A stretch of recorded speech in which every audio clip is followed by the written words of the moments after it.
Bonjour, dans cette vidéo, on s'intéresse aux deux derniers problèmes classiques de résolution d'équations.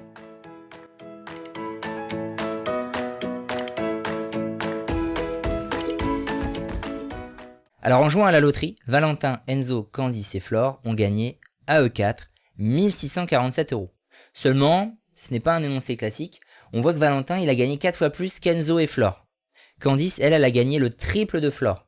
Combien chacun a-t-il gagné? Donc là, si c'est différent, c'est parce que, a priori, si les gains de chacun sont différents, c'est parce que les mises de départ sont sans doute différentes à la loterie. Peut-être que Valentin a donc dû miser 4 fois plus qu'Enzo, 4 fois plus que Flore, c'est pour ça qu'à la fin, il gagne 4 fois plus que les deux. Du coup, ça induit un exercice un peu plus compliqué. On ne peut pas juste diviser par 4 la somme. Et on va avoir besoin de résoudre une équation. Donc il faut déjà réussir à créer l'équation associée à ce problème. Alors, qui dit équation dit inconnu. Il faut ici trouver quel va être notre inconnu. Il faut poser x, bon parce qu'on prend souvent x égale quelque chose. Alors, c'est en fait tout le temps la même logique pour résoudre un problème. Pour poser x égale, il faut regarder un petit peu ce qu'on cherche. Ici, on cherche à connaître les gains de chacun. Donc il y a 4 personnes. On ne peut pas faire x pour les 4 personnes. Il faut prendre une personne de référence en fait. Et cette personne de référence, on la trouve grâce à l'énoncé. Comment? Eh bien, il faut prendre celle qui se répète le plus, qui sert de référence en fait. Et si vous regardez l'énoncé, Valentin il a gagné 4 fois plus qu'Enzo et Flore, et Candice a gagné le triple de Flore. Vous voyez tout de suite, ce qui se répète, c'est Flore. C'est elle le point de référence. Donc du coup, on va s'intéresser au gain de Flore. On va faire en fonction d'elle, puisque l'énoncé fait en fonction d'elle. C'est lui qui nous l'impose. Donc on pose x égale le gain de Flore. Du coup, en ayant écrit ça, il faut l'écrire. Eh bien, on va pouvoir exprimer les gains des 3 autres personnes en fonction de x. C'est déjà un premier travail à faire. Pour Enzo, on sait qu'il gagne la même chose que Flore. Pourquoi? Parce que c'est écrit que Valentin a gagné 4 fois plus qu'Enzo et aussi que Flore. Donc c'est forcé, les deux ont gagné la même chose entre Enzo et Flore. Donc on a aussi gain de Enzo égale à x. Valentin, lui, il a gagné 4 fois ce qu'a gagné Enzo ou ce qu'a gagné Flore. Donc Valentin, c'est 4 fois x. Et enfin, il reste à trouver le gain de Candice. Candice, c'est le triple de ce qu'a gagné Flore. Donc gain de Candice, c'est 3x. On a trouvé les gains de chaque personne. Flore c'est x, Enzo c'est x, Valentin c'est 4x et Candice c'est 3x.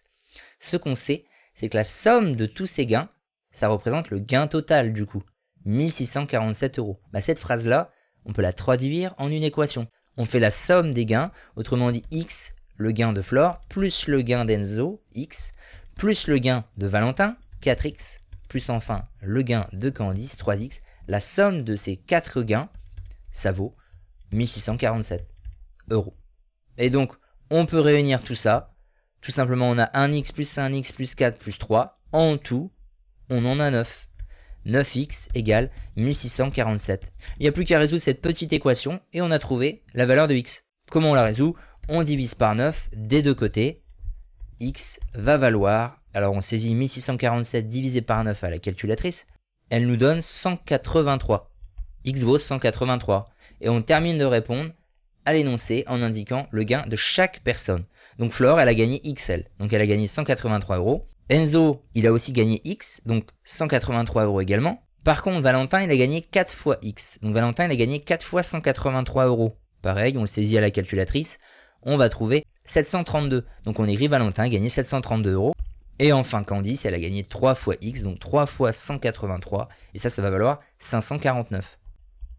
Et si on veut être sûr qu'on n'a pas fait n'importe quoi, normalement, en réadditionnant les 4 gains, on va retrouver 1647, la somme des gains au total.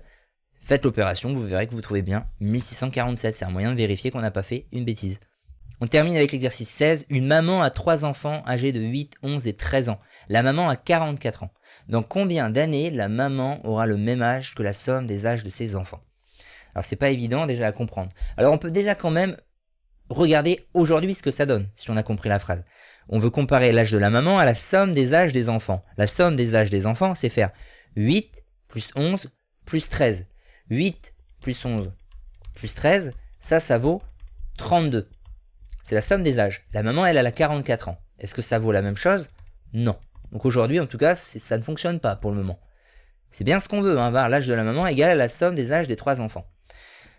Du coup, qu'est-ce qui va se passer? Imaginons par exemple dans 2 ans, pour voir si on comprend bien l'énoncé, encore en faisant avec une valeur. Donc dans 2 ans, l'âge de la maman, ça sera 44 plus 2, elle va avoir 2 ans de plus. Elle aura donc 46 ans. Pour les enfants, ça va être quoi? Ça va être 8 plus 2, c'est-à-dire 10 ans, 11 plus 2, donc 13 ans, et 13 plus 2, donc 15 ans. Ce sera ça les âges. Et donc si on fait les sommes, donc 46 ça reste tout seul d'un côté, et là on va faire 10 plus 13 plus 15. Alors 10 plus 13, 23, plus 15, on trouve 38. Ce n'est pas égal non plus, ça ne fonctionne pas. Dans 2 ans ça ne sera pas encore le cas. Bon, on va pas faire par essai, on va chercher à établir une équation et à la résoudre.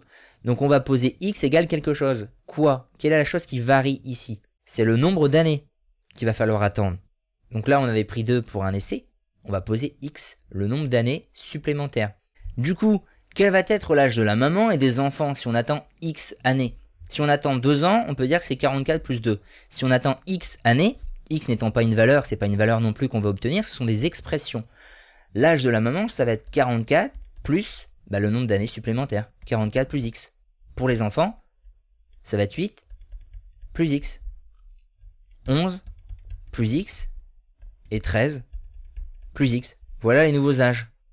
Et nous, ce qu'on veut, c'est que l'âge de la maman soit égal à la somme des âges des 3 enfants. Trouver l'année pour laquelle ça fonctionne. Donc après x années, il va falloir résoudre, on aura l'âge, donc 8 plus x, l'autre âge 11 plus x, le tout additionné, qui vaudra l'âge de la maman. On a bien trouvé une équation, il n'y a plus qu'à la résoudre. Donc du coup, on la réduit. Moi je vais un petit peu la retourner, ça revient au même, je vais mettre ça à gauche et ça à droite. Donc on fait la somme. 8 plus 11 plus 13, on ajoute les valeurs, ça fait 32, on l'avait déjà calculé. Plus, il y a 3x, donc plus 3x. J'ai inversé les deux côtés, je le redis. Égal à 44 plus x. On résout l'équation, on va supprimer la partie en x à droite, c'est plus x actuellement, on va faire donc moins x des deux côtés. À droite, du coup, ça disparaît, et à gauche, on fait donc 3x moins x. 3 moins 1, il en reste 2, donc 2x. On cherche ensuite à faire disparaître la valeur à gauche, donc moins 32, on veut le faire disparaître, on fait moins 32 des deux côtés. À gauche, il reste donc 2x, et à droite, on fait 44 moins 32, ce qui donne 12. Et enfin, on doit faire disparaître le 2 devant le x, on divise par 2 des deux côtés, on va trouver x égale 6. Donc il faudra attendre 6 ans pour que l'âge de la maman soit égal à la somme de l'âge de ses 3 enfants. Et ce n'est pas demandé, mais on peut le trouver. La maman aura alors 44 plus 6 égale 50 ans. Ses enfants auront 14 ans, 17 ans et 19 ans.